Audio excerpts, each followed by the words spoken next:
Hey, good morning, everybody. Welcome to Sunday morning. It's Cruise Chat Live. How's everybody doing? It is a beautiful day behind me in Orlando. We're Walter and Rebecca. We're Cruise Chat Live. We're Where's Walter Travel? That's who we are. For the next hour or so, we're going to be talking about all things cruising. We book everything from land, luxury, cruise, to expedition. So if we can ever help you out, our services are 100% free. Just reach out, where'swaltertravel.com, and wherever you're watching us today, there are links in the description to get a hold of us. So just reach out today and let's talk about your travels. And I see, man, we got Benny SL, I got Becky, Eric, Annette, Sue, John, whole bunch of people coming in from TikTok as well. Good morning, everybody. It is a gorgeous Sunday morning here in Orlando. How is it doing where you are? I hope it's beautiful there. If you have not been checking out your social media feeds yesterday, oh my goodness, Universal Orlando opened up their new Epic to Media Day. Holy cow, all the footage coming out of Epic is unreal. Hey, Nene, how are you? Good to see you. Hey, Bill's fan is here. Mimi's here. Peggy's here. Hi, everybody. Good morning. Good to see everybody. Thank you for joining us on another Sunday morning. You know, one of the big things that I was just talking about. Hey, Celeste, I just did a video on it. And Diabetic's here too. Hi, everybody. Oh, my gosh. And all these people joining in on TikTok as well. Hi, everybody. Thanks so much for tuning in. But one of the videos I just did, very interesting story from Cruise Industry News, is the CDC going to stop doing their health inspections on the ships. They had the Vessel Sanitation Program, I think it's what it's called. And apparently with all the layoffs at the CDC, they may not have the resources to go out and inspect all the ships. So I was kind of curious what you all think about that. Are you concerned at all about the CDC potentially not going onto the ships? I think it's a good thing. I think it's a good thing to have some sort of independent arm and go out there and check the ships for us. I mean, we do trust the ships. I mean, we do feel safe on the ships, but it is always nice when you see the CDC go out there and do the scores and all of that good stuff. So I'm kind of curious what y'all think. Hey, Chuck, Betty, Diabetic, Celeste, Eric, if I didn't say hello to you, good morning, Eric. I'm sorry, I'm having a hard time reading. Am I going on the Aqua? Yes, we are going on the Aqua. We're taking a whole bunch of people with us on the Aqua on May 31st. So we're not doing any of this initial stuff. Tony, our good friend Tony over at Lido, Loca, one of our travel partners, he was on the ship quite a while ago during the construction. That was really cool. So I would definitely encourage you to go over to Lido Loca on YouTube and check that out. And he was just on the ship recently out of Lisbon, Portugal, I think it was, is where they were, or maybe Barcelona, I can't remember. But he was on a short cruise already and posted some great videos on there. So yeah. So we're going to be on there. I'm excited about the slide coaster. I had no idea what that Aqua slide coaster was going to be. I just assumed it was going to be kind of like the what do they call the Aqua Mouse over on Disney, where you just kind of ride that conveyor belt up and then you go. I had no idea it was going to have a launch system. Now I'm really excited to try it out. So yeah, it doesn't look like Tony got a chance to actually try the ride, but my good friend Dave Monk at Ship Monk sure did and posted a video. So that was great. Hey Cindy, how you doing? Good to see everybody. Hey Corey, how you doing? John says World America is at Ocean Key today and at Miami tomorrow. I'll tell you what, man. Let's see. Okay, so going back to the CDC, Annette saying she doesn't think it's a good thing that they won't be inspected. Yeah, I do agree with that. Michael just stopping by to say hi. He's getting ready to try a French toast burger on his very first Virgin voyage. Michael, I hope you guys are having a good time on the ship. Yay. Bill's fan says CDC inspection should be mandatory, just like proof of ID before boarding the ship. Yep. And Mimi, I feel more comfortable knowing there's an added layer of inspection. I know, me too. Apparently it's just a result of all these layoffs that the department is still there. The VSP department is still there. It just may not be enough people to go out and inspect all these ships. And in particular, where a lot of times when we saw these really, really low scores, it was a lot of times right when the ship came back from Europe. That's almost always when they would do an inspection. Like it's done this whole Mediterranean season, the ship comes back, and that's like seems traditionally when we see the lowest scores on some of these ships. Not always, but it does seem traditionally when we see some of the lowest scores. So So yeah, I mean, I'll still feel good. I'll still go cruising. It just makes me feel a little bit better knowing that that the CDC was stepping in. It'll be interesting to see if anybody else steps up and says, "Hey, we're going to start doing inspections instead." So I don't know. We'll see. We'll see what happens. So, but Michael, getting back to you, man, enjoy that French toast burger. For those of you who have not sailed on Virgin, or maybe you have and you've never had the French toast burger in the galley, oh my goodness, people, you are missing one of the most amazing things on the entire ship. I can only eat one during any cruise because it is just so filling. But French toast, hamburger, a side of sweet potato tots, and some syrup. Oh my goodness, people, you don't know what you're missing. So, hey, Sue and Phil, how are you? Good to see you. Mark is here. Hey, Mark, how you doing? Good to see you. Now, John brings up the World America. So the World America is just about ready to come on into Miami. She's at Ocean Key today. It's going to be very interesting. So MSC officially opened Terminal AAA yesterday. That is the new MSC terminal. Hey, Barbara, good to see you. So that is their official terminal. They can put 3 ships at that MSC terminal. Now, what I don't know is, can they put 3 big ships, or do they mean 2 MSC ships and then maybe a Explorer ship? I haven't heard that yet, whether it's like 3 full. It looks to me like they can put 3 full-size ships there. Hey, Lucas, thank you for the kind word. So, you know, Miami is already having a ton of traffic, and now you've got MSC that can potentially put 3 ships there. So let's just say it's the World America, the Seascape, and the Divina. I mean, I don't know how many, what's that, like 8,000 people? Well, they say they can pass 36,000 people through the terminal. So that would be 16,000 people. Wait, 36,000, 18,000 people off the ship, 18,000 people onto the ship. So let's just say that's happening at Terminal AAA. And then you've got the Icon of the Sea sitting right behind it. That's 14,000 people because you got 7,000 coming off, 7,000 going on. You got Norwegian right behind that with, let's say, 8,000 people, right? 4,000 coming off, 4,000 coming on. Maybe the Carnival Celebration, 5,000 coming off. I mean, you do the math, and there's one road to get in, one hairpin turn that everybody needs to make. I mean, I really hope that there are some plans in the works to help alleviate all that congestion, because they have stacked all these big ships right in the very front of the terminal. And like, just even trying to get back to Virgin Voyages, which is the last ship, there is a left turn as you come into Port Miami that they always have blocked off. But if they had that open, the Virgin Voyages traffic could just peel off and go. Or actually, like Terminal GH, I think it's GH and then B. We could all just peel off and go, and that would alleviate a lot of the traffic. So it's going to be very interesting. It's going to be very, very interesting. So, yeah.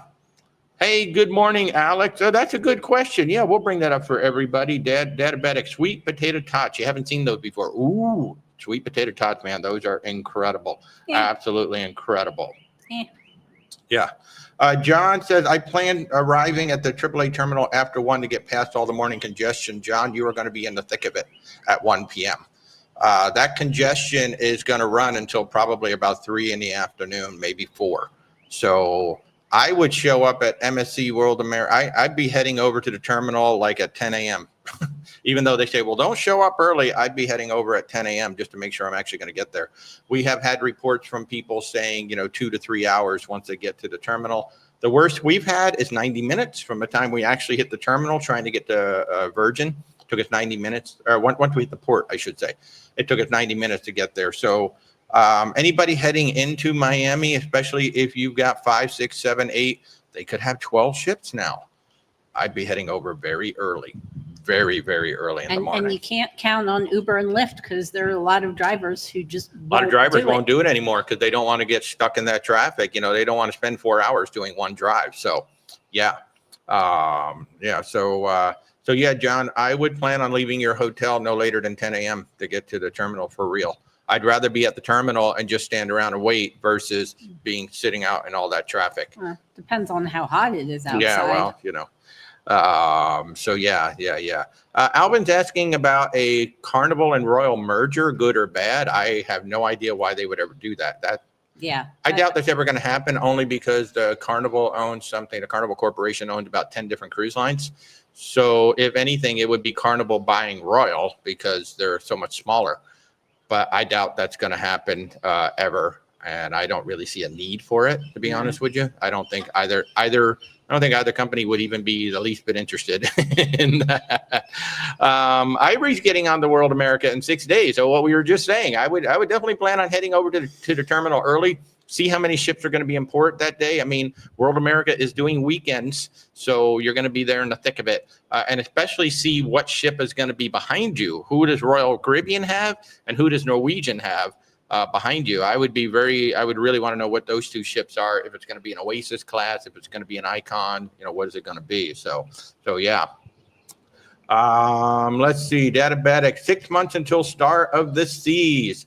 Yeah, Diabetic. I am going August 31st, which was supposed to be the inaugural cruise, is still the inaugural 7-nighter. So we're going to be, I'm going to be on the ship with Stephanie, my dear friend Stephanie, who was going insane over all of that footage coming out of Universal yesterday. I think I'm going to be going to Universal soon with Stephanie. She really, really wants to see Toothless. And Toothless looks pretty doggone amazing, I will say. So let's see. Dennis, good morning. Do I know of a shuttle bus or similar going from Riverside to the terminal in Miami? There are a whole bunch of various shuttle services. Are you talking about the Riverside Hotel?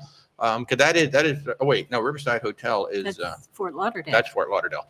I mean, that's still possible because some people possible. do fly into there. Yeah, Dennis, if you're talking about from Fort Lauderdale to Miami, there are a bunch of services that do it. I don't know any offhand, but there are a bunch of services that do it.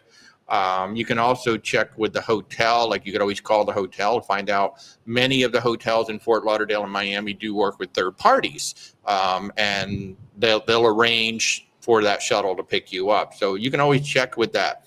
As I said, there are hundreds and hundreds of Uber Lyft drivers, but some of them are starting to just decline the drives because they don't want to do it. Now, we haven't had a problem exiting the ship, but we usually exit the ship between 7 and 7:30 in the morning. We have not had a problem getting a driver to take us away from the port at 7:30 in the morning. We also haven't had a problem getting to the port up until now. So who knows what's going to happen in the future. But yeah, I would definitely get over there earlier. So John said there's still cabins on the May 17th sailing. Yeah, we won't be on that, John, because we've got, how many do we have now? 9? Yeah, we have like 9 cruises. So it'll be a little while, John, until we get on the World America. I'd love to come join you. The swings do look fun. I saw the footage of people swinging on the way over. I mean, it looks a heck of a lot more tame than the Robotron. That's for sure. I might actually give that a try. The swings, they do look fun. So WDW guy says he's hoping that MSC fixed the chicken parm with the ship. It was okay the last time on the seashore. If you're talking about the main dining room, yeah, the main dining room is okay on MSC. It's nothing to get excited about. I would put it on par with Carnival, to be honest with you. And no offense to those of you who love Carnival. Carnival is a really fun cruise line. I just think, the main dining room is okay. It's not the best. But I think MSC is about the same. Now, MSC's specialty dining is quite good. We've enjoyed the specialty dining that we've been to on the ship. We've been on 2 ships so far. World America will probably be the next one that will go on just because we want to see what it's all about. But yeah, it'll probably be one of those things last minute where it'd be like, okay, let's just go down and get on the ship. SL, talking about the CDC inspection. Any business can be encouraged to do better by knowing that assessments are going to be carried out by an outside organization. Standards could slip if no independent checks are done. I mean, I think that's a very valid point, and I think that's one of the reasons why I do like that the CDC goes on there from time to time, especially when the ships come back from Europe or from wherever they're coming from. Maybe they're coming from down under. But that's usually the time that they do the biggest inspections, and that's also usually a time when there's a changeover. Usually, like one contract is ending, another contract is starting. So standards can slip when a whole new crew comes on, for sure. And it is nice to have that oversight, just somebody coming on the ship saying, hey, we're going to check. Now, there is an independent organization called the Cruise Line International Association, CLIA, of which we are a member, and almost all travel agents are. All the major cruise lines are members of that. I mean, it's always possible that they could step in and do it, but that's a big undertaking. That's a huge undertaking, which is why the CDC was doing it. So hopefully, they will, they'll be able to figure something out, and they will be able to continue doing the inspection. Because I think overall, just for everybody, even for the cruise lines, it's a good thing to have an independent party come on and just look at the ship. So yeah, and you're right, it will help them to uphold the standards. Anything that helps any business uphold standards, it's a good thing. It's always a good thing. So yeah. Hey, Stefan, how are you? Good to see you. Let's see. Andrew said, I heard that Aqua has a 12-hole mini golf course. I don't know how many holes it is, but they do have one. They've really played it down. In fact, I didn't even know they had one until Dave Monk, who is, if you're not following Dave Monk, he's a British cruise reviewer. He goes by Ship Monk, all one word, Ship Monk. He's a great cruise writer. I actually finally met him on the Icon of the Seas. I'm hoping I'll see him on Star. But he wrote a review of the Aqua that was quite good, and he mentioned the golf course, and that's the first time I've even seen it. If you look at the activities on the NCL Aqua, it doesn't say anything about the golf course, even under the activities. So I don't know how many holes it is, but he said it's really good, and they're all themed after like different countries, I believe, each hole. So I'm looking forward to seeing that. I am really looking forward to that. So let's see, Ivory, how about the MSC World Atlantic? MSC is really starting to step up for us cruisers. Competition is good.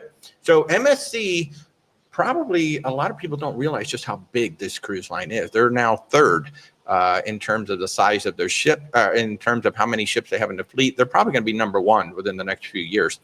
MSC Group owns, the MSC Freight Line, MSC Cruises, and Explorer Journeys. Just like Royal Caribbean owns 3 different brands.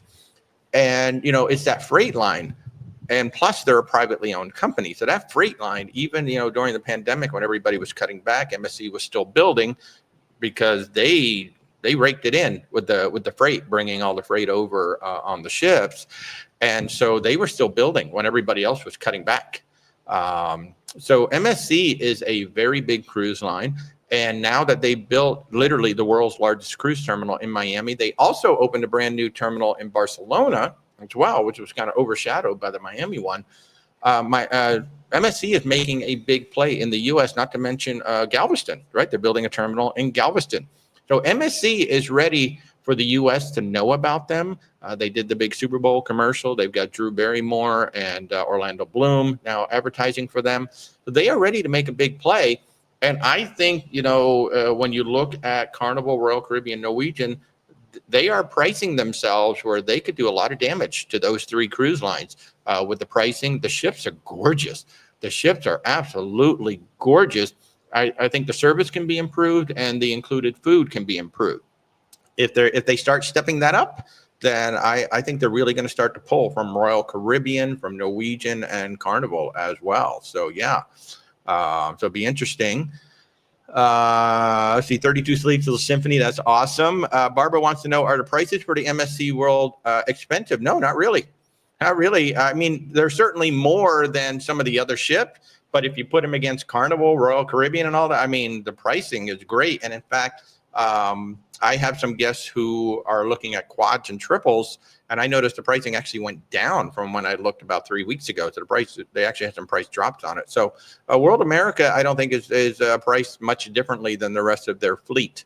And especially when you compare them to Carnival Royal, especially when you look at, so if you're going to look at Royal Caribbean, look at the Oasis class, look at the pricing on that, and then look at the pricing on the World America, and you might be rather surprised at the pricing over there. Hey, Norma, how are you? Annette says Disney cruises have great food in their main dining. They sure do. And plus, they have that really awesome rotational dining thing, which I absolutely love. I wasn't sure if I was going to like it, but I do love that whole rotational.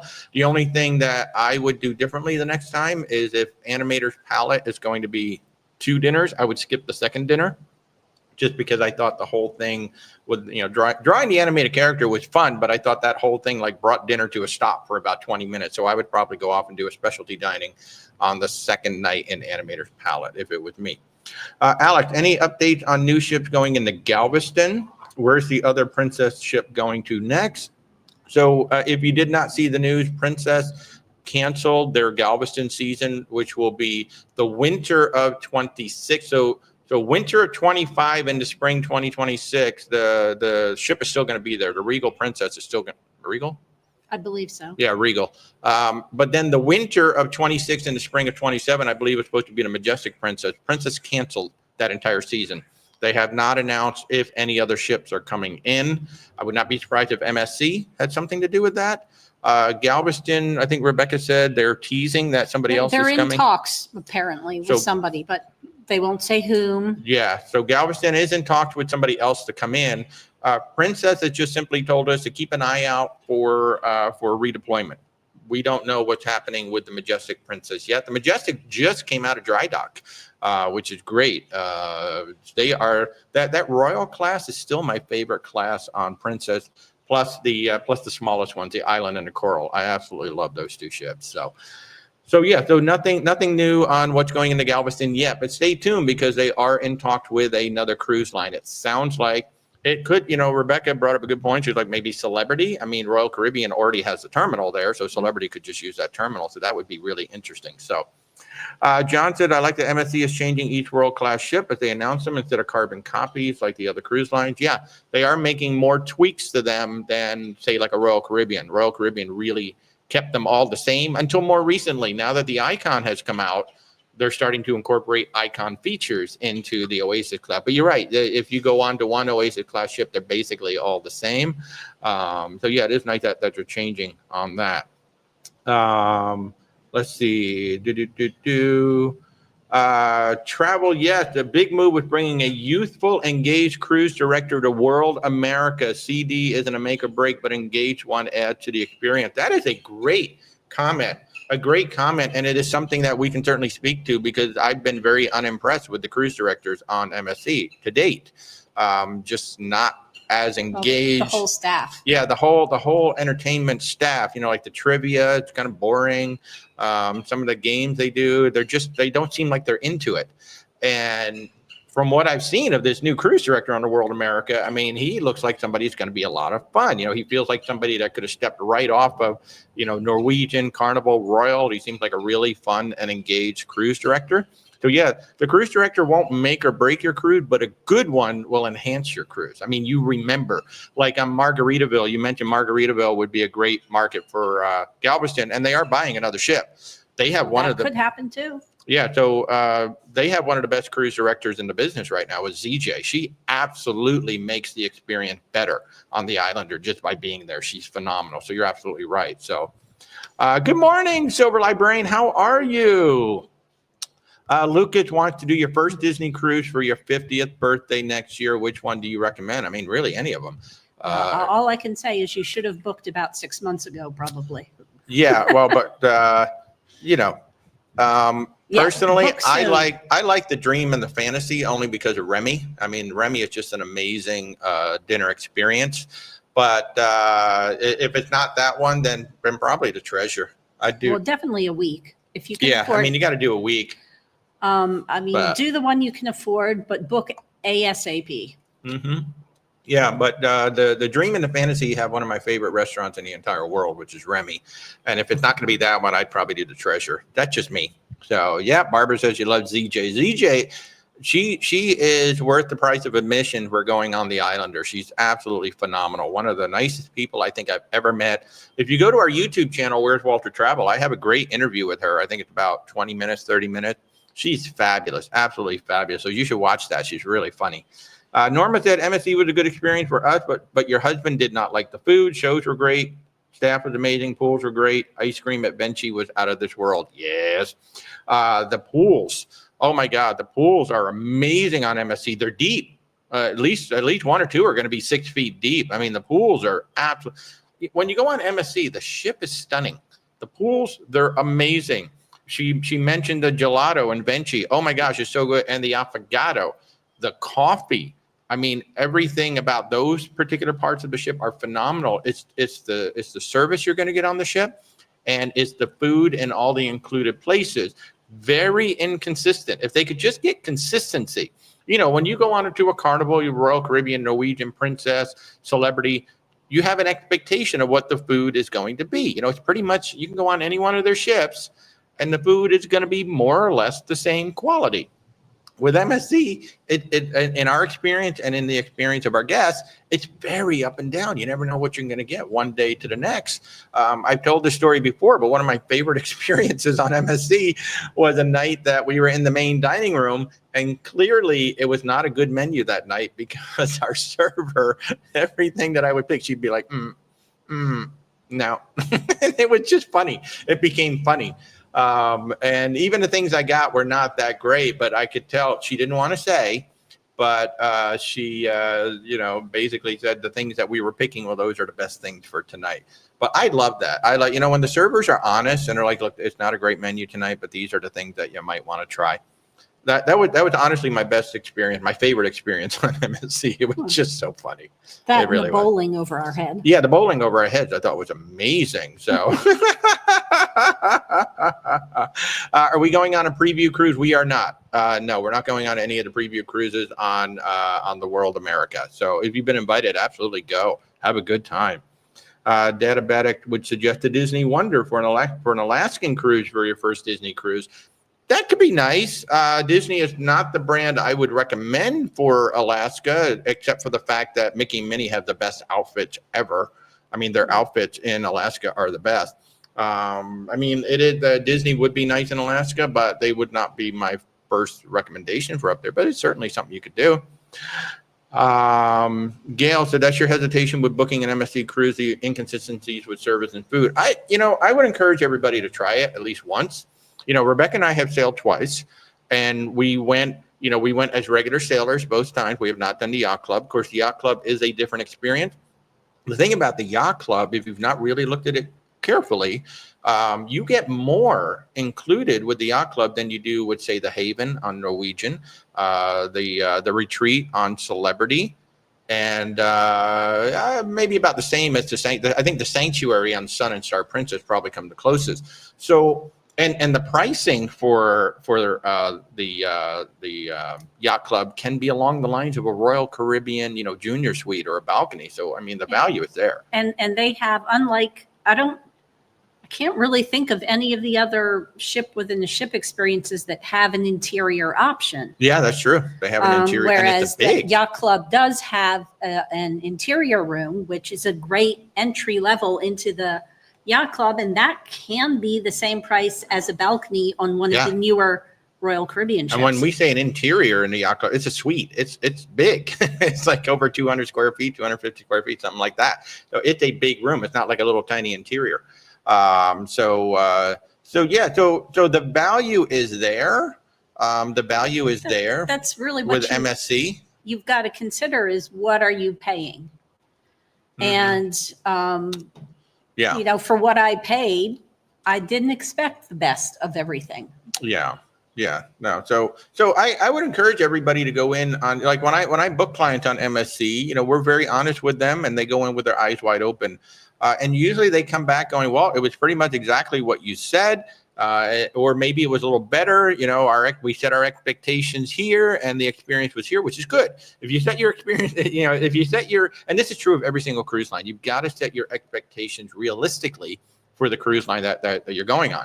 If you're somebody who's always sailed in the Haven on Norwegian, and suddenly, you book yourself on Margaritaville and you're like, oh my God, it was so disappointing. Well, I hope you brought your expectations down, because you've got to set your expectations correct for every single cruise line out there. So you should try MSC. I think everybody should at least try MSC, just because the price is so good. I mean, you can't argue with the price. Price is so amazing. The yacht club has more than interiors. And it's the only ship within a ship I know that has that option. Oh yeah, no, they also have plenty of they have huge balconies, some of them with hot tubs and things on them. What cruise line do I prefer for Alaska? Well, the first two that we usually lean into are Holland America and Princess. Princess more so. We probably booked more Princess Alaska cruises than anybody. In fact, behind Virgin Voyages, I believe Princess is our number 2 vendor. So we booked a ton of Princess, and a lot of those have been Alaska. Especially if you want to do the land tour. Holland has a very good land tour as well. I still prefer the Princess land tour. Then we're looking at Oceania and Azamara. up there as well. Azamara has fantastic, 11-night, 10 and 11-night itineraries up there. We're doing Oceania this time. We're doing a 12-night itinerary up there. But the first two is always going to be Princess and Holland. And then, usually Azamara, Oceania. And then if you really want to go luxury, all the luxury lines are up there as well. But that's generally where we start out. So let's see. Mom's Travel says the port time for the Norwegian Bliss in Alaska were disappointing, so short Ward Cove was bad. So those really, really big ships, we do not recommend the big ships in Alaska. Doesn't matter what line it is. Yeah, and the Bliss is a big ship. Royal Caribbean has a Quantum class up there. They're just really big, and it's a lot of people to move. And you bring up a good point about Ward Cove. All of the Norwegian cruise lines, that would be Norwegian, Oceania, Regent, in general, they all, certainly Norwegian, every single one of the port calls is going to be in Ward Cove, which is 7 miles away from Ketchikan. Then you've got to catch the shuttle buses to get over to Ketchikan. So you've got to allocate that time. And when you have 4,000 people coming off a ship, that's a lot of people. You got to get on the shuttles that hold at maximum 54 people. So think about how many shuttles you got to do with that. Whereas, we're going to be on the Oceania Riviera. We're going to have all of 1,200 people. That's really not a lot of buses. So for us getting from Ward Cove to Ketchikan and then back again is not going to be all that big of a deal on the Oceania Riviera versus you coming in on the Bliss. And then you've got to look at those port times. On the Oceania Riviera, we have up to 14 hours in port, including 12 hours in Victoria, which is phenomenal. So that's the other thing with Alaska too. Like Princess has long times in port. And we also recommend, if you can do it, do the one-ways. If you've only got 7 days, do the one-ways. In general, from Alaska to Vancouver is our preferred way of doing it, but you can also go north. If you've got longer, then you can look at like we're doing Seattle, but we're doing 12 days. We're doing round trip Seattle, but it's 12 days. So with Alaska, the worst ones for me are the 7-nighters round trip from Seattle, because on a giant ship, but on most ships, just because the port stop in Victoria is usually like 3 hours, and it's from 8 p.m. until 11:59 p.m. So it's basically a throwaway sea day. And for me, if I'm going to Alaska, I don't want to waste a day. I want to make sure I have as many days as possible. So if you do a one-way, say from Alaska to Vancouver, Vancouver to Alaska, and you only got 7 days, you're going to get an extra glacier day, or you're going to get an extra port day, versus that 7-day round trip from Seattle, where you're just going to have a throwaway evening in Victoria, and you're just going to have a sea day. I don't really want sea days in Alaska. Sea days in the Caribbean are fine, but I don't want sea days in Alaska, as few as possible. So let's see. Alex wants to know, what are my thoughts on Rojo Razzle Dazzle? So he's talking about the brand new Brilliant Lady from Virgin Voyages that's launching in September. They are doing a new concept where they're taking their Razzle Dazzle restaurant, which is a little bit of everything in the mornings. It is going to remain its true self, doing a great brunch menu. But then in the evening, it will be a Spanish-inspired tapas menu plus paella. So it's going to be a Spanish-inspired menu. I think it's phenomenal. I'm so excited for that one. I'm going to wait till I see the menu. Yeah, but I'm really excited about it. I'm kind of hoping that maybe we'll have a Greek restaurant at some point too. Of course, they do the Greek Opa hour, so they probably won't. Got an ibis behind you. Huh? There's ibis walking around. Yeah, you see the white dot? Oh, he just walked off screen. Yeah. Let me see. So I'm excited about that. It'll be interesting to see what Resilient Lady and Valiant Lady do when those two ships go in. They haven't said whether the Grounds Club 2, which is the coffee bar upstairs on deck 16, whether that one's going to get the full bar like Scarlet did. I'm assuming it will, because it hasn't come out yet. So I'm assuming they're going to go in and rejigger that and make it into the bar if they haven't already. So I'm really excited. We're going to be on the Brilliant Lady for 18 days. We're going to be on her for 5 nights in September and then 13 nights in October. I would certainly encourage you guys to come with us if you want to, especially that October sailing. Let me go ahead and put that up on the screen for you guys. But that's going to be Quebec to Miami, October 3rd, 2025. It'll be 13 nights. We're going to basically do a Canada-New England cruise. And we're going to stop in Charleston, South Carolina, and then we're finally going to come into Miami. And the whole thing is 13 nights. So You can pretty much try the entire menu on Virgin Voyages, and that is exactly what we're going to be doing. Plus, we're going to be in one of the new categories, which is the slightly smaller sea terrace with two hammocks. So we're going to have 2 hammocks on that one. Yay. I love it. Northwest Man, do you guys ever get the spa pass while cruising? Is it worth it? We've never done that, but we have done the Aqua class on Celebrity, which gives you unlimited use of the thermal suites. And we mainly get that actually not for the spa so much as we get it for the Blue Restaurant. We really like the Blue Restaurant. We're not really spa people. Yeah, I mean, we try them out. We've done a few the thermal suites on a few ships, but just for like a couple of hours. And that's honestly, for me, that's probably all I would ever do is like give me a few hours there and I'm fine. Just want to try it out and then I'm good. Yeah, we're not really spa people. Although I will say, geez, that spa on Explorer. Yes. The Explorer 2, we would probably spend more time in there the next time. So when you book a stateroom on Explorer 2, you get the entire thermal suite as well, which is 8 stations. Absolutely beautiful. So Gail says she's never done an interior room. Yeah, I should absolutely try at some point, because we never did either. So our first cabin was a balcony. So every cabin had to be a balcony after that. Well, now that we're travel agents, or I'm a travel agent, she is my lovely assistant over here. We do now try all kinds of different. So we've been in ocean views, we've been in interiors, because, we just need to try them out so we can tell you honestly what they're like. And, the thing about an interior room is that just if the ship has it, not every ship has it, but most ships will have a bridge cam. Just put your monitor on the bridge cam, and then you've got an ocean view. You can see outside, and you got an ocean view. So, Tri-State Wick says that MSC's private island is your favorite. Absolutely. I like Ocean Key more than anything else right now. I am looking forward to seeing Celebration Key at some point from Carnival. That looks like she's going to be both crazy and fun. So, yeah, I'm really looking forward to seeing that. Manny wants to know, is the port in Barcelona still the same or have they moved it? As of right now, it's still in the same place. There was supposedly a new port being built about an hour away. I haven't heard anything new on that. It was supposedly being built for the bigger ships.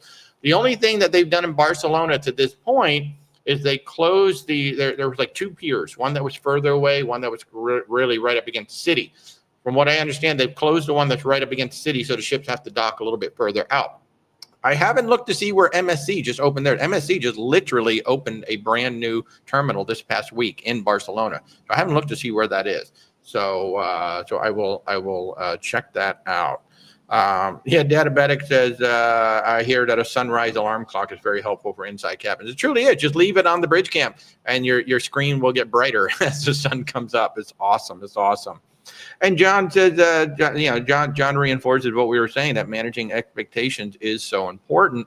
Especially when you're trying a new cruise line, you've got to set those expectations correctly. And honestly, that's where working with a travel advisor like us. We've been on 13 different cruise lines, so we kind of understand. All cruise lines are very similar. All cruise lines have differences, and when working with a travel agent such as ourselves, we can at least help set those expectations. Even if we haven't been on the specific ship that you're going on, we have we have a baseline to draw from and an experience to draw from. So yeah, definitely. Hey Chris, how you doing? Good to see you. Let's see. Good morning, Kelly. How are you? Let's see. Mom Travel, you had the last shuttle 11:30 from Ward Cove. Yeah. The shuttle, when you're on Norwegian Cruise Line, you really got to consider those shuttles, and that's why going on those small ships is so much better. It's going to be easier to get in and out. Definitely, before you leave the ship, make sure you know when the last shuttle coming back from Ketchikan to Ward Cove is going to happen, so you do not miss that last shuttle. Yeah, and I remember Stephanie, when she was there, she mentioned, I think they ended up walking back or something because they were having a hard time getting the bus back. So the best New England cruise, oh my gosh, there's so many up there. Personally, again, I would do one-ways. Yeah, if you can do the one-way, say from New York to Quebec or Montreal down to Boston or New York, you're going to get more stops. Especially what's the one from the book? Prince Edward, Charlottetown, Oh, yeah. Prince Edward Island, something like that. Yeah. Yeah, that usually only shows up on the one ways. So for New England cruises, again, I would look at, smaller ships potentially, but they all do them well. Princess Holland America is up there. Norwegian is up there doing a good job. If you get on the smaller ships, like you get on an Azamara or an Oceana, even Explora is up there now doing it. That is an amazing experience too, because they can hit some of the ports that the bigger ones can't. For example, Bar Harbor has said that no ships over 1,000 passengers can come into Bar Harbor, Maine. So if you go on an Azamara with 670 passengers, guess what? You can go to Bar Harbor, Maine. So, certainly with New England, I would do a one-way. And, it also depends on when you're going, because there are different cruise lines that run different itineraries at different times of that season. I mentioned it earlier, we're doing the Brilliant Lady. That's going to do a really interesting Canada, New England tour before we come all the way down to Miami. Tony and Jenny B are doing one on what are they doing it on? The Enchanted. Where is it? Here it is. Tony and Jenny B at Lido Loca, we're booking the Enchanted Princess October 11th through the 18th. That's a round trip from New York. So that's doing, what are they doing? Newport, Boston, Portland, Maine, St. John, New Brunswick, and Halifax, Nova Scotia. That's a pretty typical itinerary. That one happened to be round trip. If it was one way, you would probably get 2 more stops on your way up to Quebec and or Montreal, and then you would end up in Quebec or Montreal, which is fabulous. That's what we're going to do. We're going to fly into Montreal, and then we're going to spend a couple days in Montreal. Then we're going to take the train over to Quebec, spend a couple days in Quebec, and then finally get on the ship. So there are a lot of different options up there. I don't think there's any best New England cruise. It's whichever one fits what you're looking for, has the right length, goes at the right time, and certainly fits within your budget. Of course, that's the budget is always a factor, right? If you want to reach out, David, certainly reach out and set up a time. I always say that, but our services are 100% free. So it costs you nothing to use our services, and we have booked a ton of New England. So we could certainly, take a look at the time frame you want to go. And usually what we do is we'll present you 4 different options. 3 or 4 different options to start with. Rebecca is amazing at doing the research. She'll probably find about 20 different options, and then we'll present about 4, and then we just kind of work back and forth from there. And again, it's no charge to you. So if you want some help with it, we would love to help you. But there is no best. That's pretty much true of everything. There's no best Hawaii cruise, no best Alaska cruise. It's always, what works for you within your budget, your time frame, the type of ship you want to go on, what's important on the ship, what's important off the ship. Because different people have different, priorities, both on the ship and off the ship. And the vast majority of Canada, New England cruises are happening maybe late August into first part of October. Yeah. There are some that go a little bit further out, but that's most of them is middle of August to middle of October. Yeah. Somebody just took their first cruise. Now you want to cruise for life. I'm telling you. I haven't told the story in a while, but I did not want to go on my first cruise. That was almost 20 years ago. And Rebecca booked a 14-day cruise for our very first cruise. Y'all are like, agreed to it at the beginning. I'm going on a 3-day cruise just to try it. And Rebecca's like, we're going to do a 14-day cruise. We're going to go back to back on the Caribbean Princess. And I did agree to it. I really wanted to go to it. But as we got closer to it, I was like, I'm going to be so bored. Oh my God, I can't believe I agreed to this. It'll be 14 days. I don't want to go. And then finally, Rebecca and it was our 10th anniversary. It was our 10th anniversary. I was going to skip out on our 10th anniversary. How bad of a husband was that? That was awful. And so finally, Rebecca said, well, I'm going. So if you want to go, fine, but I'm going. And so I was like, fine, whatever. Let's get this over with. We'll go on one cruise. We'll never have to go on another cruise again. And of course, that very first night, that was it. I was done. I know we booked at least one cruise while we were on the ship. And yeah, that was that. So I am a cruiser for life now. We've now been on 13 different cruise lines. We've been on almost 40 cruises to this point. So yeah, and that's an interesting, number, because we've only been on about only been on about 40 cruises, which is not a lot for 20 years for a lot of these people. It's only like 2 a year. And we've been on 13 different cruise lines. Now, a lot of time when you hear people say, well, I've been on 20 or 30 cruises, the majority of those are going to be on 1 or 2 cruise lines. We just like ships. We like exploring all of the ships. And, we want to find out for ourselves, what is a ship like? So even before we became travel agents 2.5 years ago, or before I became a travel agent 2.5 years ago, we were already like up to 9 cruise lines or something like that. So we've added 4 since we started this. So, yeah. Yeah, so I just love cruise. I think everybody should just explore ships. Explore ships. So John says Norwegian is sending at least 2 breakaway class ships to Alaska this year. The bad port positions will be hard on passengers. I mean, that is something that you have to consider. What are they doing? I mean, even I've talked about Princess. I love Princess. They're sending the Star of the Star of the Seas, the Star Princess up to Alaska, which I think is too big. I think it's too big for Alaska. I think she's a great ship for the Caribbean. I think she's a great ship for, around the world. I would not send it to Alaska, but they are. So even there, like I've had clients ask me about the Star Princess, and I've kind of steered them away from it and said, hey, why don't we look at some of these other ships? I think like the Sapphire Princess, the Grand Princess, certainly the Coral and the Island. Coral and the Island are their 2 smallest ships up there. I love them. And then, Princess and Holland America have the best berthing location. They got first right of refusal pretty much everywhere. So yeah, I definitely want to stay on the smaller ones. Let's see. Clore, you're excited to be back on Celebration April 20th. It's always exciting to get back on a ship. I don't care what it is. It's exciting to get back on a ship. Have a great time. Let's see. Kelly says one-ways are great. You're booked on the new Legend of the Seas Transatlantic 2026.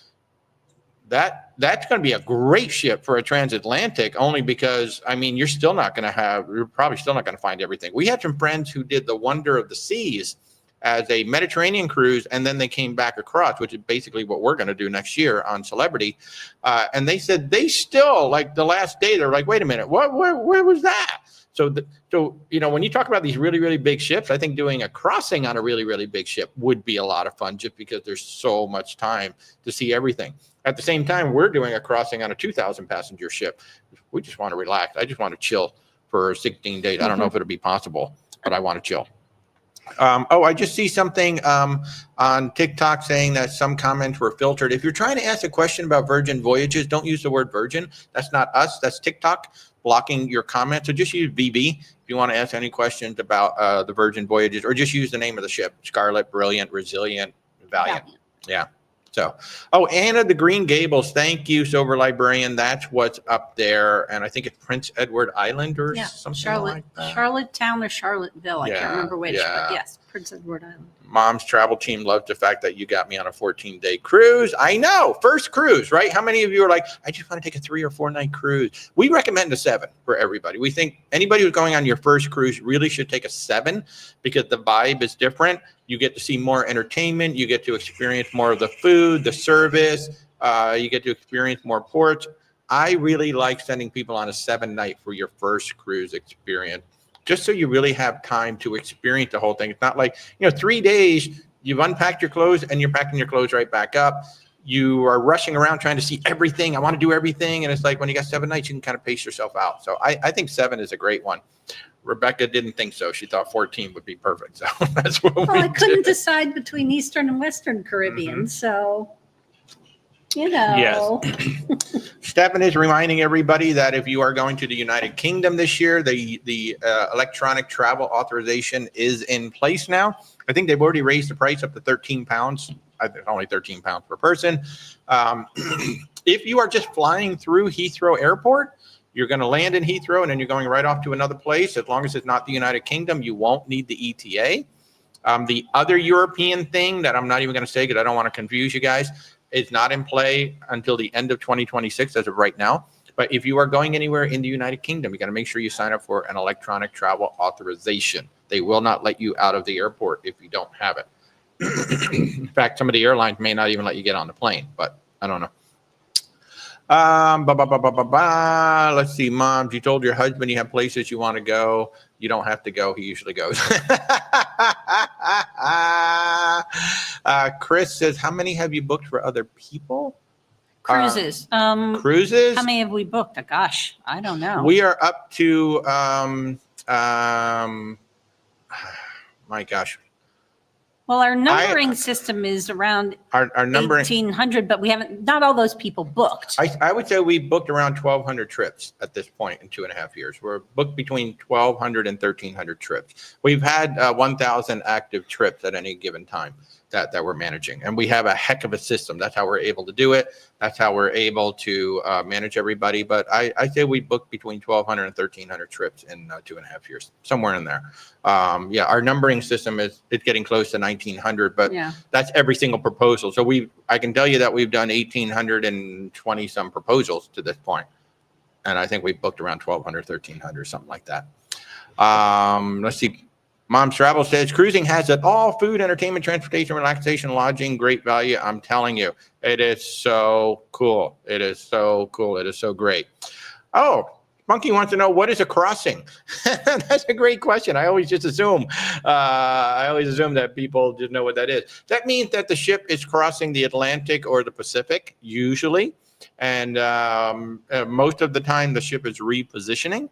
So at the end of the winter season in the Caribbean, a lot of ships are going to go transatlantic over to Europe. Some of them will go around to Alaska, but a lot of them will go transatlantic to Europe.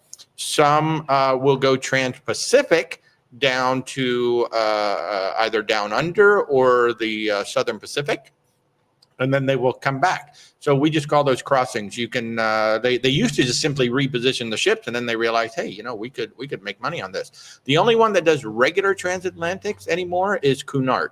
The Queen Mary II does around 21 crossings every year, just back and forth. So what's kind of cool about that is if you don't want to fly both ways across, you can get to Europe and back. It'll take you 12 days, 6 days there, 6 days back, but you can get to Europe and back without even having to get on a plane if the Cunard trips line up. They don't always line up. So yeah.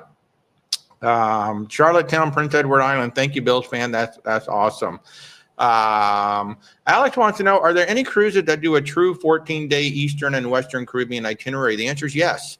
And in fact, there are some that are longer than that. Like we've done 16 days. We didn't go over to the west side, but there are some. In fact, Holland America is one in particular that I'm thinking of that does have things like that. Will they go over to the west? They might go down to the ABC Islands and then they come back up around. Princess even actually has 1 or 2 a year that are true 14 days. They don't come back to Fort Lauderdale in the middle. So there are even Princess who does a lot of back-to-back ones. Yeah, and John is saying they do a ton. They don't do a ton of true 14-day, John. They do 7-day west. They come back to Fort Lauderdale. They do 7-day east. So it's not a true, like we're going out for 14 days and we're going to stay out of sea. Princess does a few. They don't do a lot. Only because they're really into the 7-day. The ones that will do more of them are the smaller ship. They will send those out. And certainly Oceana, Azamara, those guys, because that's how they compete against the mainstream. If you only look at mainstream, you're not going to see that many of them.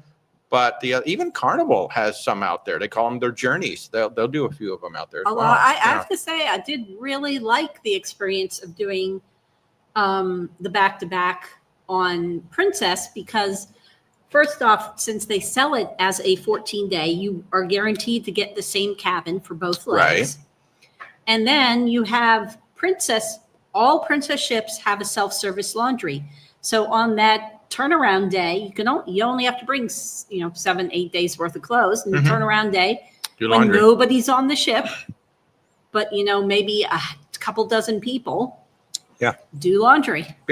Yeah, and on longer cruises, like we cruised for 30 days over Christmas and New Year's, and we built in 3 laundry days over the course of that. So that worked out really, really well.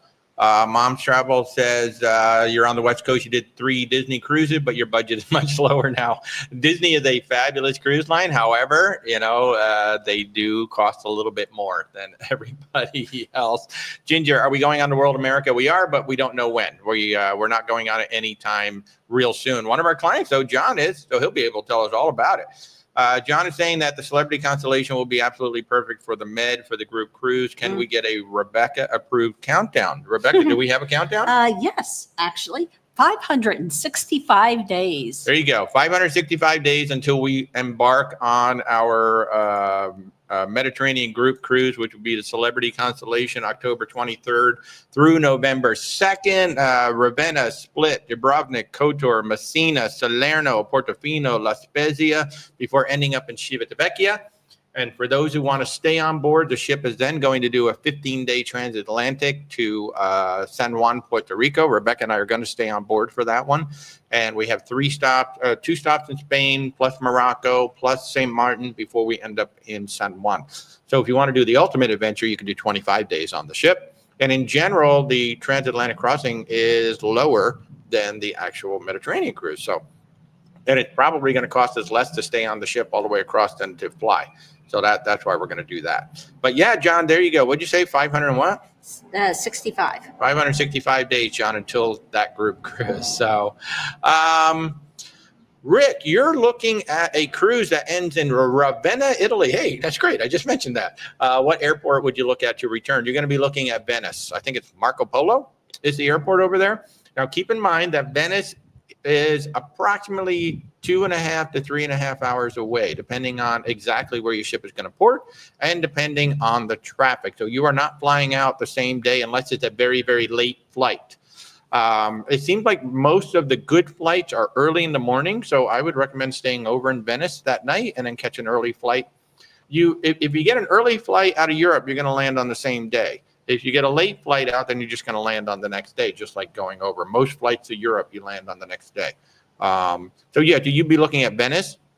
So like our plan when we go to Italy, right now I'm hoping that we're going to be able to go to Rome for a few days and we're going to go to Venice for a few days, but we're actually going to overnight in Ravenna the night before the cruise because we just want to be there. We don't want to have to deal with traffic. We don't have to deal with anything. We want to be in Ravenna, just ready the local to go. Traffic. Yeah. So, Mom Strabo said you love the idea of the interior room with the webcam channel. Yeah, you love the data on there. So the and not every cruise line like Virgin Voyages did not have a webcam.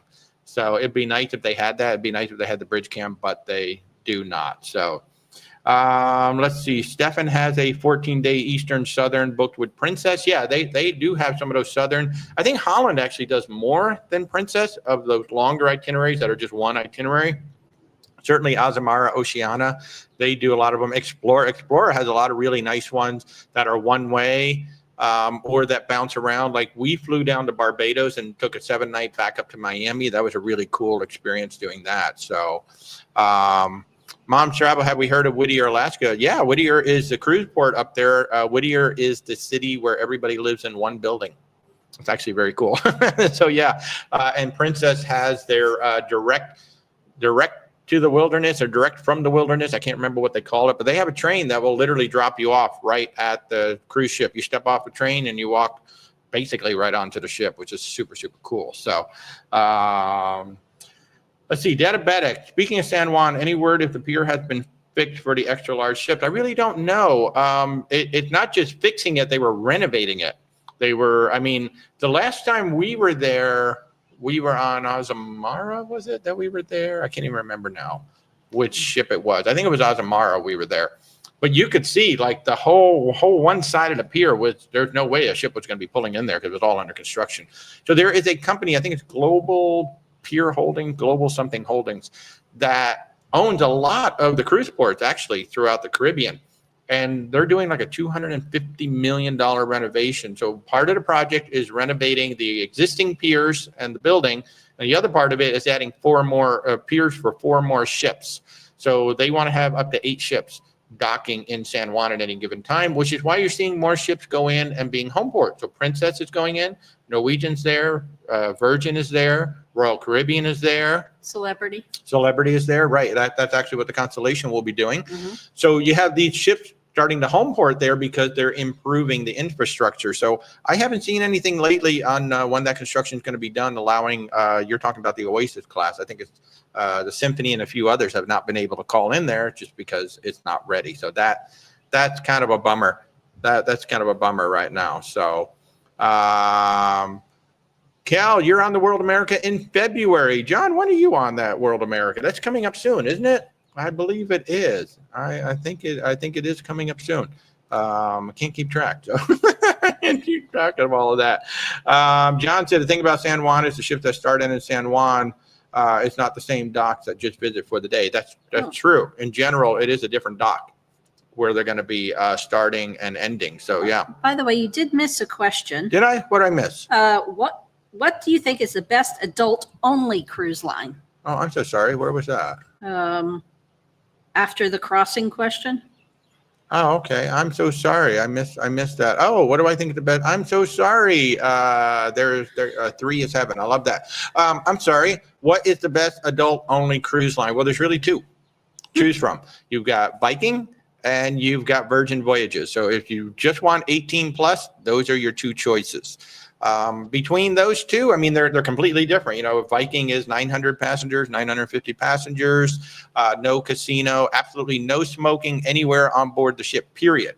Not even an outdoor smoking area, and no casino. Virgin Voyages is 18 plus. They do have a casino. The entire ship itself is non-smoking except for 1 room right next to the casino, and then they have some smoking areas outside. So just 2 completely different experiences. It depends on what you want. Is one better than the other? Not really. They're both outstanding. They both have great food. They both have a lot of inclusion. Viking is pretty much all included, but they're 2 completely different experiences. They don't include gratuities. That's right. Gratuities are out. Then you've got what we call adult-centric.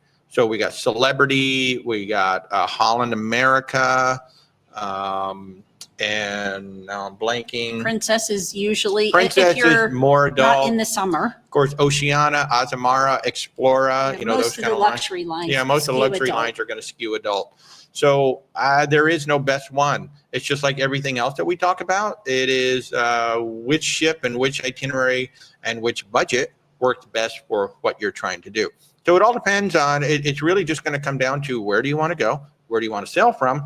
Then what ships do we have available? Because, you know, at any given time, there's only going to be a finite number of ships available at that time from that location. So the best adult cruise line is going to be whatever ship that we think is the best for you. And typically what we're going to do is we're going to present you 3 or 4 options to choose from. So there is no best adult cruise line, but in terms of 18 plus, there's only 2, Viking and Virgin. 2 completely different cruise lines too, by the way. Great question. Feel free to reach out. You know, you can set up an appointment at where'swaltertravel.com, or you're watching on TikTok. Other folks are watching us everywhere else. There are links in the description or links in my profile to the contact us page. Just set up an appointment. I give you a call. We take in the information. Our services are 100% free to you. We don't claim to be perfect, but we try really hard. We work really hard for our clients. So if you'd like us to help you out, just go ahead and reach out. Where's WalterTravel.com. There's a contact us thing at the top, or wherever you're watching, there's a link to the contact page. Just set up a time. There's no best of anything. I know a lot of you like to ask, you know, what's the best Caribbean? What's the best Alaska? What's the best? There really is no best. It's just what works. There are people we lean into, but even sometimes like the ones that we lean into are not going to be the best for you. We're going to show you what we think is the best for your specific situation, where you're sailing from, where you want to go, and then what's available. Because it would be nice to say, hey, it'd be great to throw you on this ship, but that ship isn't there. So, you know, but yeah. And then someone mentioned seasickness right after that. I think they were just saying unless you're seasick on a crossing, I think. But still, it's something that comes. One thing I will say is I encourage people to give large ships a try, even if they get seasick on ferries and fishing boats and small boats. Yeah. There's so much stabilization. There's a chance that it will not bother you quite as much on a large cruise ship. And you may be able to just, you know, use the pressure bands, use the ginger candies. Right. Do something to alleviate the minor amounts you might have. Now, everybody's different, and there are people who can't even do cruise ships, but our friend Stephanie gets seasick, and she wears the sea bands, and she still cruises. She had done almost like 100 cruises or something like that. I don't know how many Steph has done, but she wears those sea bands all the time. Gary, can I book Virgin Voyages with my 17-year-old son that will be 18 on embarkation day? Yes. Yeah, right? It will be 18 on embarkation day, yes. Yes, they have, because we got to put their birth date in. So as long as they're 18 on that day, now they still won't be able to drink. They will have to be 21. No. On I Virgin? thought Virgin, they changed it. Oh, did they? I thought they changed it in the U.S. Okay. In Europe. I hadn't heard that. I thought, I'll have to double check, but I thought Virgin changed the rules in the U.S. that they're now doing the U.S. rules. Oh, okay. That it's not that way. I had not heard We'll about have to that. double check that. Because I think in Europe, it's still the European rule, but I thought they changed it here. Maybe they haven't, but we'll have to look. But yes, you can book a 17-year-old on Virgin Voyages so long as they are 18 on the embarkation day. Yeah, Absolutely. and it can't be 18 during the cruise. They have to be 18 by On embarkation day. Correct. So yeah. Let's see. John, keep us posted about the MSC World. Oh yeah. So yeah, we're all going to be talking to John after. Hey, John, maybe we'll have you on a Thursday night show and you can tell us all about the world of America. That would actually be fun, John. That would be a lot of fun. We'll have cocktails. It'll be a party. It'll be great. So, John, let's do it on a Thursday night after you get back. User 274, is Viking the best for premium? There is no best for premium, just like everything else. Viking is a very, very good cruise line, but then so is Regent, so is Oceania, so is Silversea, so is Seabourn, so is Explora. And you missed Depends on what you want to do. Where do you want to go? How many people would you like on board the ship? How long? One of the things about when you get into these luxury lines, you can get on some of these longer itineraries. We have somebody booked on like 26, 28 days. You can go 40 days. You can go 50 days. So it's not the best for the premium. It's certainly a very good option for premium. But for example, the whole thing about the casino. Some people are like, I really want to have a casino on my cruise. Viking does not have one. Or if they are smokers, it's not an option. And certainly the entertainment is much more subdued on Viking in the evening than it would be on some of the other cruise lines. So, and the thing that, for Americans anyway, the thing that turns a lot of people off is that on your very first Viking cruise ever, you're probably going to have to pay in full 15 to 18 months prior to the cruise. Yeah. So that does, a lot of people don't want to tie up their money for that long. Yay. Emily is saying that in U.S. territorial waters, you need to be 21 to drink on Virgin Voyages. Well, I just don't know once you're in international waters. I know when Virgin started sailing, you could be 18 and drink on their ship once you hit international waters. And I thought at some point in the last year and a half, they changed that rule to now be 21 and up on all U.S. closed loop sailing, but I'll have to go double check. I will have to go double check. So, and then right after the question about Whittier, somebody asked about river cruises. About Whittier, somebody asked about Whittier. What's the question? I can't find it. Go ahead. Last week you touched on river cruises in Europe. Are you booking cruises now? Do we book river cruises? Yes. So we work with over 50 ocean, river, and expedition cruise lines. So yes, we have booked. We're booking Ama, Avalon, Uniworld, Tauk. I have Riviera, Viking certainly, and I'm missing a whole bunch of them right now. But yeah, no, we pretty much are connected with all of your major. Riverside is another one. So yeah, we're connected with almost all of the river cruise lines. I have amazing representatives. I'm trying to get some of the reps to come on the Thursday night shows. I've had American Cruise Line on. And I can't remember who else. I have Windstar coming on in July. I'm very excited about that. So Windstar will be coming on in July. I just recently had Crystal, but Crystal doesn't have the rivers anymore. Riverside actually has their ships. So if you were a fan of Crystal River Cruises before they went under, Riverside Cruise Line actually has their ships. They're quite beautiful. So yeah, if you want to talk to us about river cruising, by all means, do reach out. We have booked quite a few people. Obviously, a lot of people lean into the Christmas marketplaces, but we have booked quite a few other river cruises as well. So yeah, if you'd like to talk to us about it, we have not gone on a river cruise yet, but we hope to fix that someday soon. So. I hope this is right. I hope I'm caught up on the question, but the next one I see. Hey, good morning. Just Kevin. A small comment. I think, and Walter can correct me if I'm wrong, but I think the Princess the train to Whittier option is only for their cruise tours. I don't think it's for cruise only. It is. It's only for the cruise tours, and it's only specific tours. Yes, not every tour has a train. Not every. If they're 5 days or longer. I don't know about the 3 days. Okay. 3 day may or may not have the train. But definitely all of their cruise tours that are 5 days or longer have a train. Their 3 day may only have buses because it's so short. Or if it does have a train, it's going to be the train to the ship, probably. Well, yeah. So, good morning, Kev Rock. How are you? Good to see you. Three Heaven loves the VB food. Bethany wants to know, what did we learn from the Brilliant Ladies webinar? So Virgin Voyages held a webinar a few days ago from New York about the Brilliant Lady. I didn't learn very much. They really didn't say a whole lot, to be honest with you. Number one, the audio was so low, I really couldn't hear anything, so I stopped watching after about 5 minutes. But it didn't sound like they really spilled much about the ship. They didn't say anything about the restaurants that I could see. So we still just know about the Rojo Razzle Dazzle. So yeah, they really didn't say a whole lot about it. So I guess we're just gonna have to wait until they start showing us footage from the ship. So sorry, Bethany, I was hoping we were gonna learn more. Jeffrey's going on MSC for your first time. Have an amazing time. Vibe says, if you want to see a Broadway show, is Norwegian the way to go? They used to be. Royal Caribbean is now the leader in the Broadway shows. And in fact, Back to the Future is coming on the Star of the Seas. That's what I'm really looking forward to seeing that in August. Does Norwegian have any Broadway shows left? They may still have Beetlejuice. They have Beetlejuice on the Viva, and I think they still have $1 Million Quartet. Okay. I think, which was a Broadway show. But I don't know if they will. But yeah, Norwegian has been cutting back. Now they have been starting to announce some cool shows like the Prince show, the Prince Revolution show that they developed in partnership with the Prince family. We saw a 4-song set at a convention. It was amazing.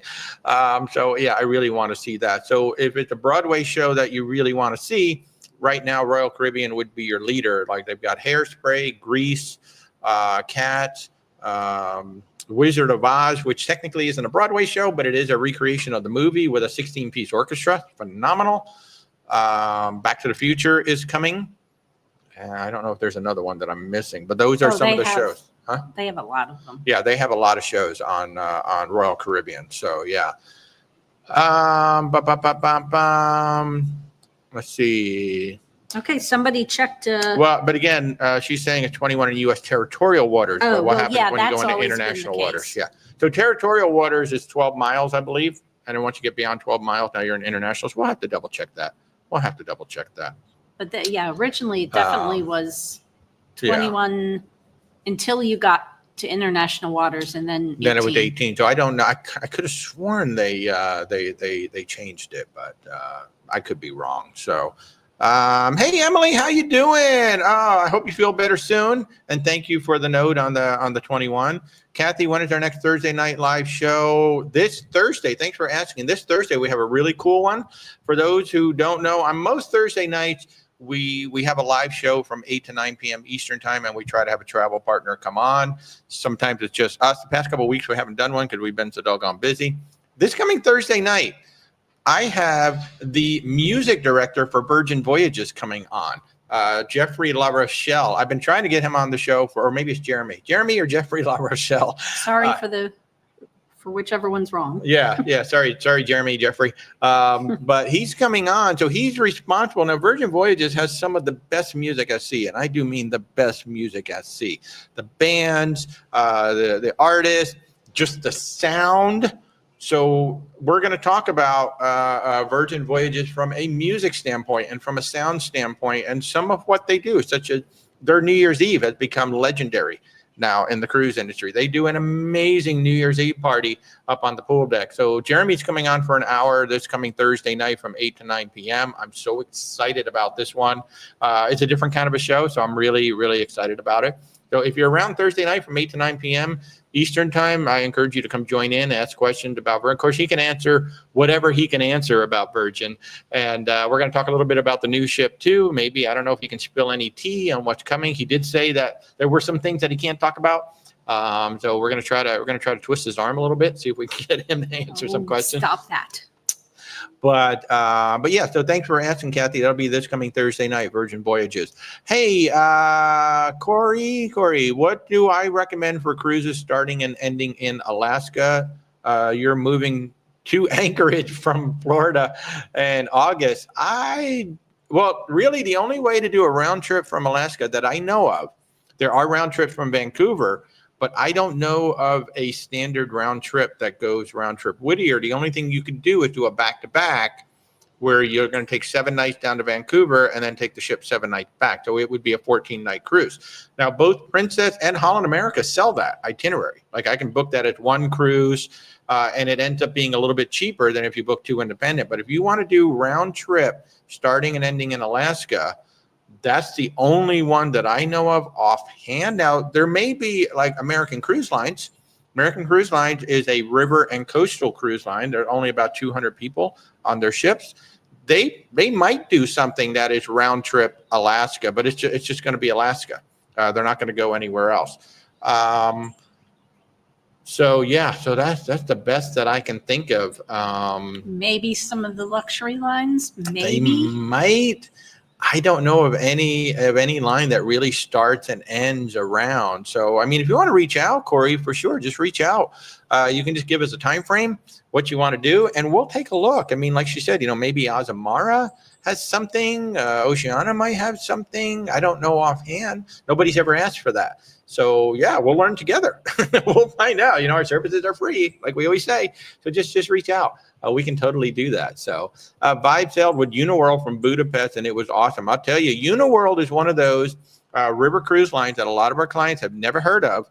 But once we present it, because what they offer on board the ship is sometimes more than what they offer on others. Their ships are a little, shall we say, almost like Victorian. Kind of foo-foo. Yeah, their styling's a little foo-foo, I think, compared to maybe some of the modern looking of some of the other ships. But Uniworld has, I think grandma's house. Yeah, Uniworld has really nice ships. They have great itineraries. I believe some of the inclusions they offer are even more than what you would get on, say, Ama, Avalon, Viking.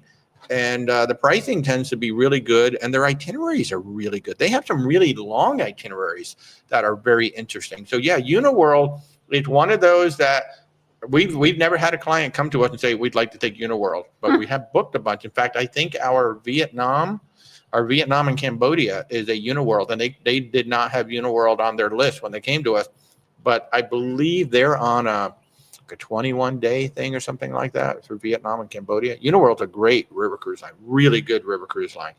SL says river cruising sounds like a good option for folks concerned about seasickness. Though you think the experience is quite different from ocean cruising, visiting perhaps 2 locations each day. It is like 100. You couldn't get further away from ocean cruising if you wanted to when you get on a river ship. First of all, it's like 150 people, maybe, on some of the bigger ships. There is your entertainment at night might be a piano. It might be a duo. That's pretty much it at night. I think the most interesting experience is when you come into port, that if you're not the first ship there, you're going to tie up to another ship. So you actually get to walk across multiple ships. And of course, that would never happen on an ocean. Wouldn't that be kind of cool? And with an ocean ship, right? Hey, look, there's Oasis of the Seas. Let's go see what that's all about. Wouldn't that be kind of cool if you could do that? But if you're not the first ship in, I've seen pictures of 2, 3, even 4 ships all tied up together, and you have to walk across the ship to get from one to the other.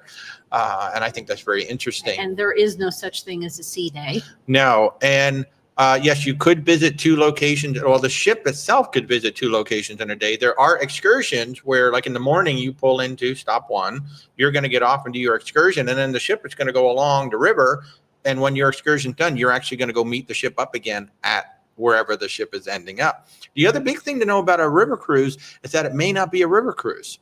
When you get there, if the waters are too low, if the waters are too high, and the ship can't go all the way through the river, they may, in some cases, they'll actually have a second ship come to a bridge where it can't go any further, and then the second ship will take you the rest of the way.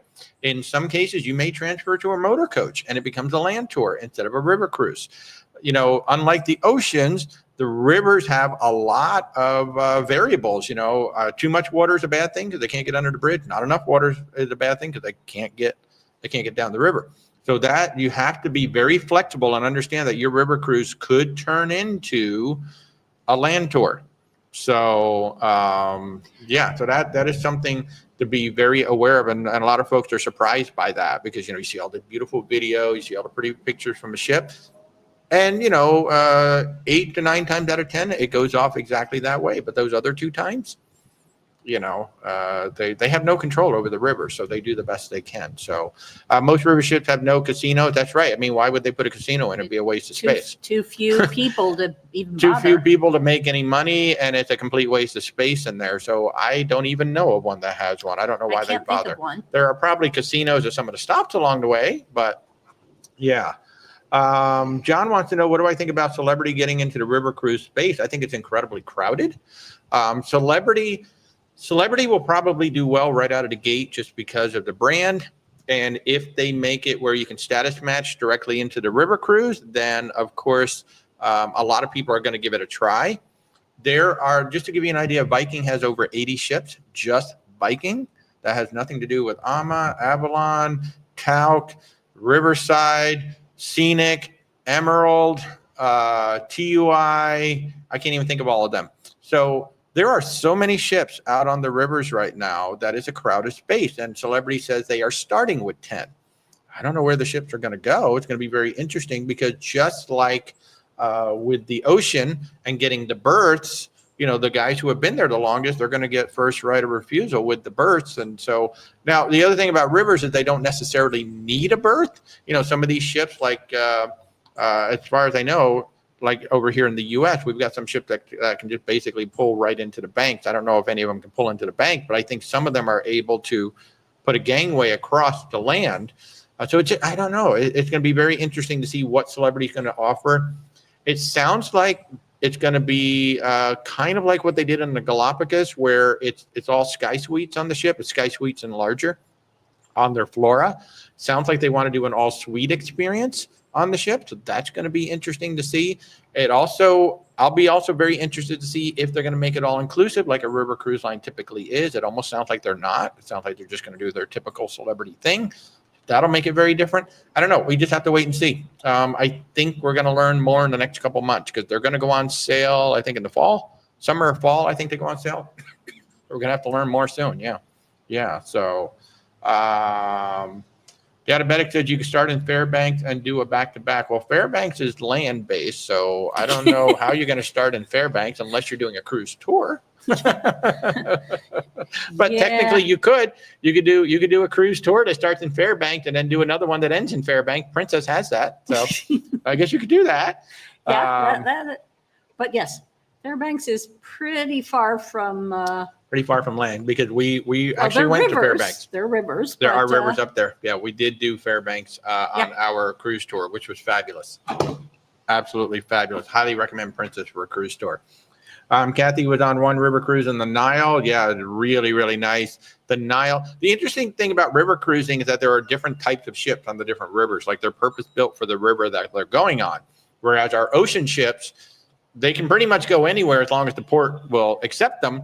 But because of the sizes of the rivers, the depth of the rivers, and things like that, like in Vietnam, Cambodia, I think it's only 35 or 50 people. They're very, very small ship. In the Nile, they're very narrow and they're tall. Some of the ships, like on the Danube or the Rhine, they're very wide. They have wider ships. So it's very interesting that river cruising has a wide variety of ships, much wider variety than you might typically think on those ships. So, yeah. Alex said, you believe, do we book all-inclusive resorts? The answer is yes. Do you have any favorite adult food-focused favorite? I think if I was going to go to one all-inclusive resort right now, I would probably go to the Sandals on St. Vincent. That looks just beyond belief. Absolutely amazing. We've not been to it yet. I have all the material. I've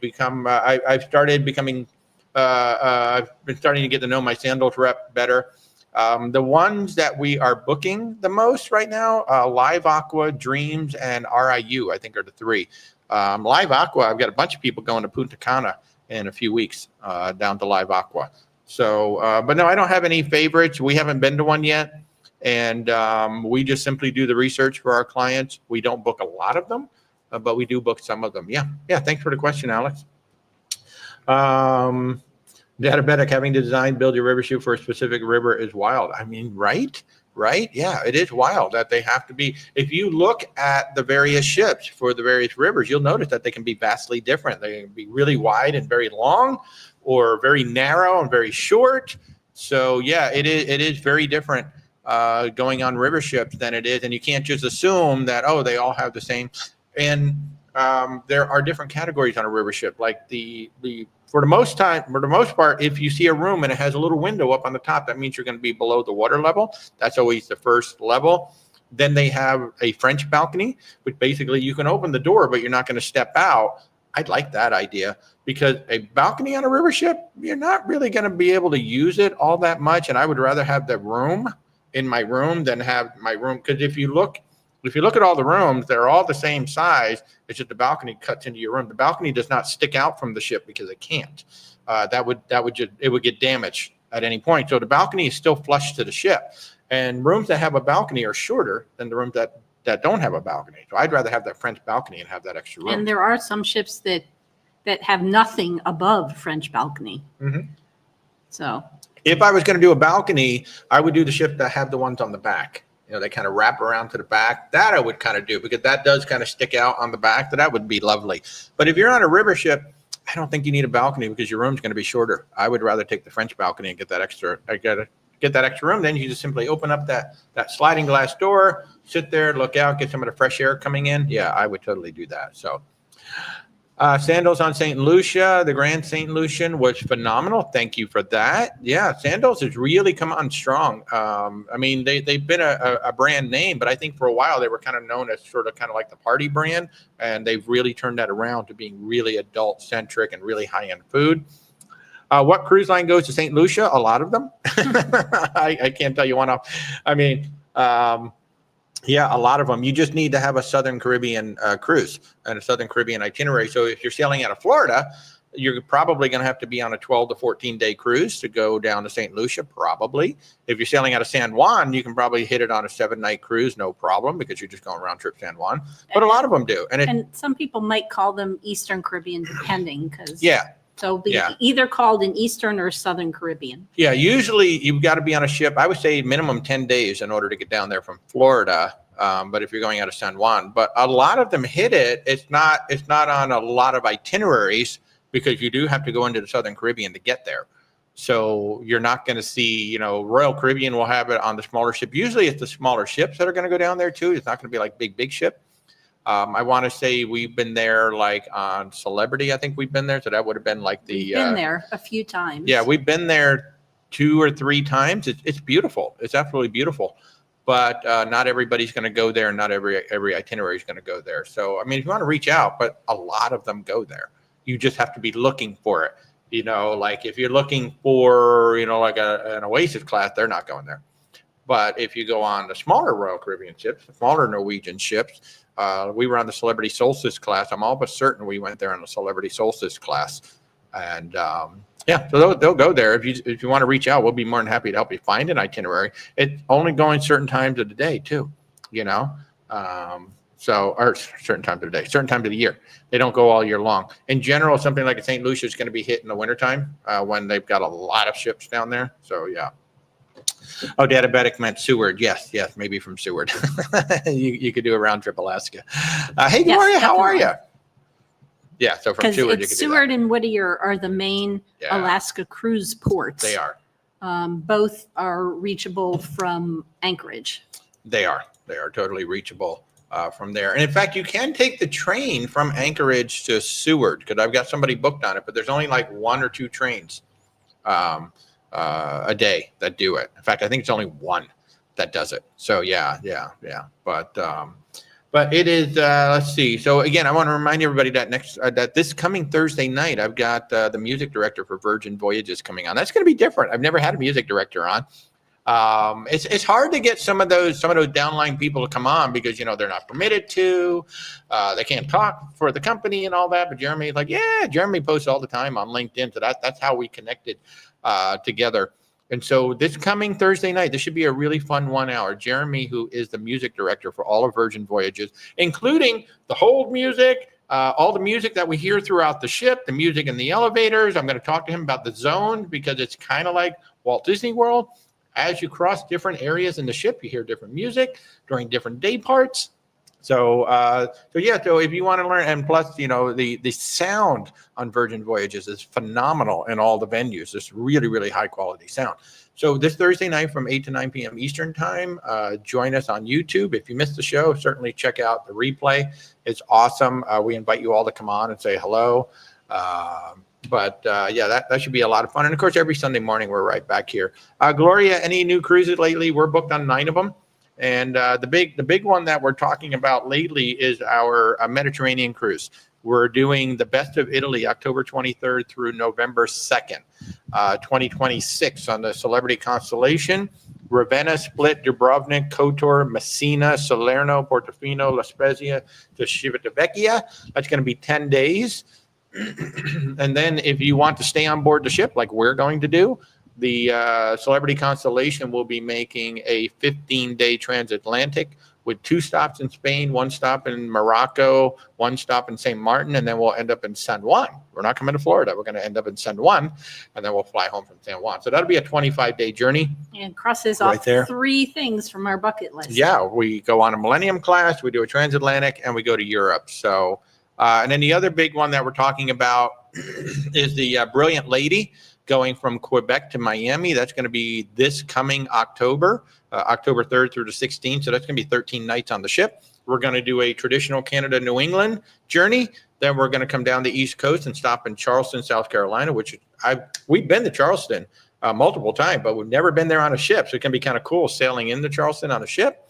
Then we will be making Brilliant Lady's first entry into Miami ever. So we're hoping that Virgin makes it a big deal, kind of like Royal Caribbean did with the Icon, but we'll see. So those are the 2 big cruises that we're talking about. We have a total of 6 group cruises that are booking right now, and you can go onto our website. There is a group travel link, or wherever you're watching us, there are links to our website, and you can just certainly go there. But if you go to the group travel link, you can see all of our current group travel. At some point, you're going to start seeing some land tours in there as well, because we will start doing those as well. But we currently have 6 group cruises that are booking. 4 of them are ours. 2 of them are our good friend Tony and Jenny B over at Lido, Loca, have their cruises as well. So just go on over there and check all of that out for sure.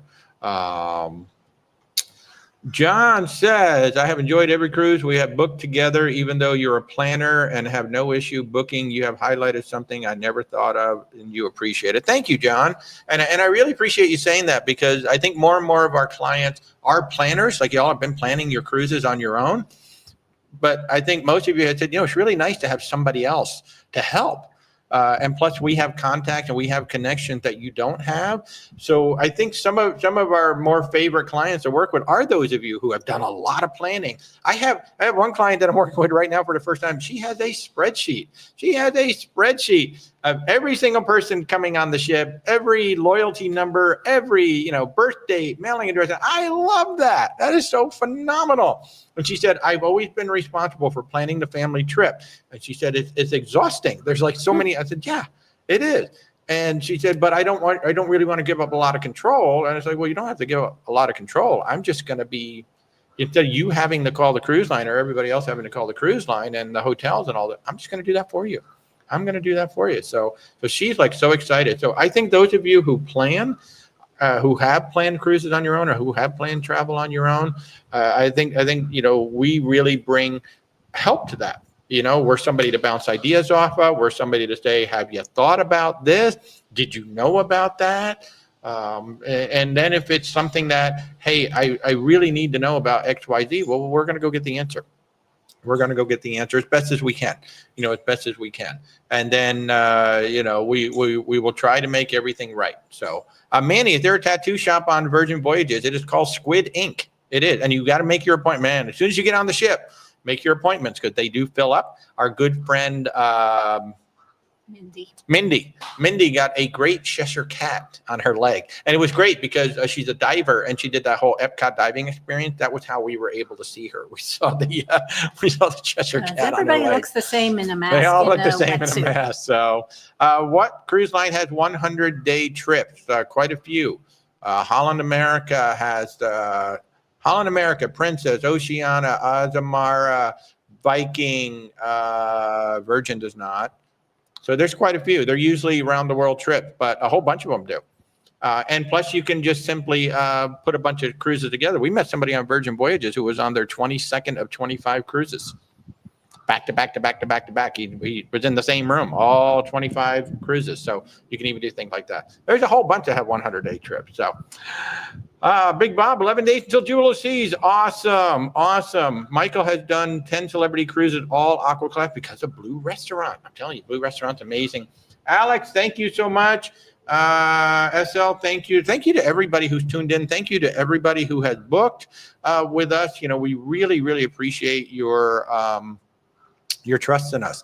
You know, somebody asked earlier, how many trips have we booked? We think it's around 1,200 trips in our first 2.5 years. And, you know, that's a lot of trust for you guys to put into us to book your travel and to manage your travel. We're not perfect. We try really, really hard. And, you know, if something's not right, we try to make it right as best as we can.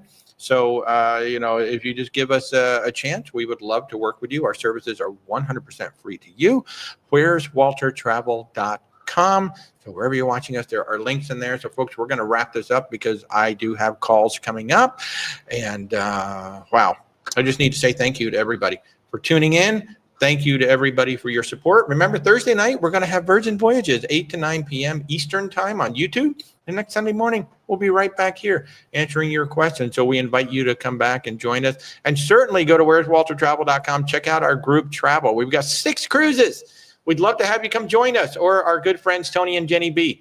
So thank you all for joining us. Have an amazing rest of your day wherever you are. And we'll see you Thursday night on YouTube with Virgin Voyages.